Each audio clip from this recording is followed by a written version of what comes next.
Consumerism. What does this word mean? Well, in this video, we are going to speak about this topic and break it down to analyze it and understand better our behavior. So let's start, but before, don't forget to subscribe to the channel. Consumerism is a social and economic system that encourages the acquisition of goods and services in ever-increasing amounts. That's what Wikipedia tells us about consumerism, but I prefer to describe it as the behavior of buying things for a better state of life.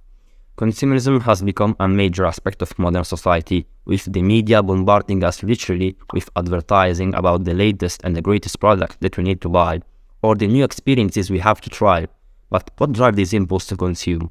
Well, studies have shown that consumerism is often driven by feelings of low self-esteem, loneliness, and a need for a social validation. People think that owning the latest product will make them happier, but is it true? Let's start from the beginning. We started talking about consumerism from the last century, where with discoveries, new inventions, and a growing economy, people started to consume more, until society showed a strong habit of consuming to fulfill desires and needs. The benefit of consumerism is that we don't have any more to produce everything we need on ourselves, but just with a click, the stuff we need arrives comfortably at home, and that's thanks to all the progress and technologies that have automated many actions for us. But the problem with this is that we don't give value anymore to the things we have, because we are addicted to buy, because every time something new is released, and so we have to buy it, because if not, we are going to missing out, to be out from the world. And that's bringing us into a lot of problems and troubles. We are not buying the object in itself, but we are buying the sensation of purchasing something. Practically, we are buying dopamine.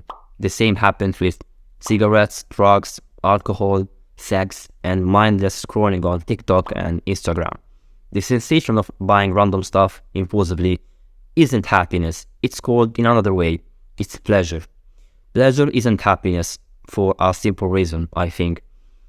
True happiness is built, pleasure is not. But I think this topic needs a separate video, so let's continue with consumerism. When we buy something, after some time we found the need of buying something new, through the advertising we see online or in the streets.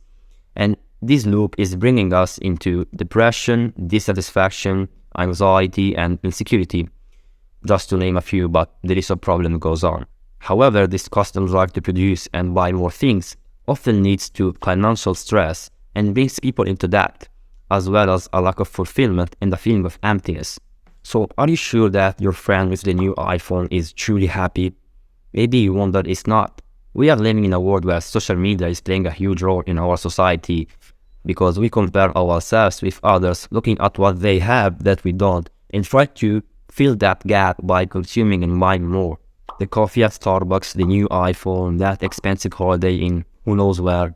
These things are driving you away from the true happiness. They are trying to sell you something you don't want and you don't need, just playing with your emotions.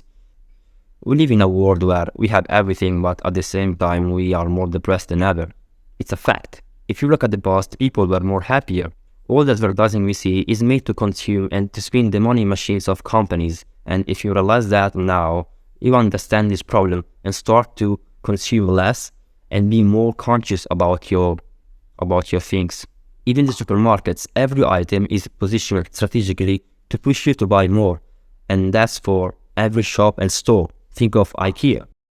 Big discounts, Black Friday, get you pay one.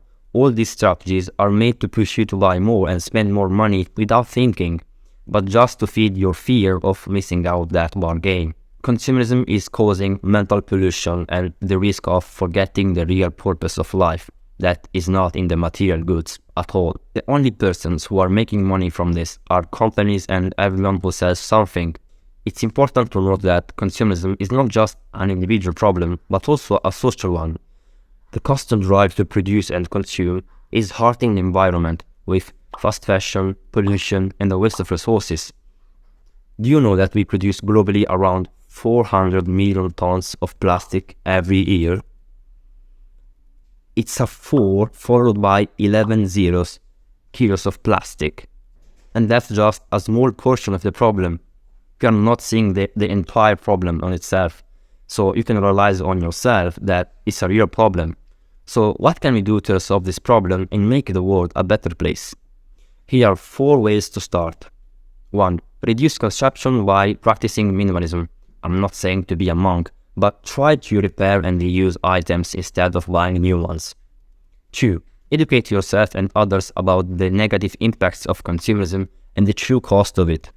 3. Focus on intrinsic values and prioritize relationships, community, and personal growth over material goods. 4. Support ethical and sustainable brands and encourage others to do the same. Consumerism is a real problem and it's affecting the world.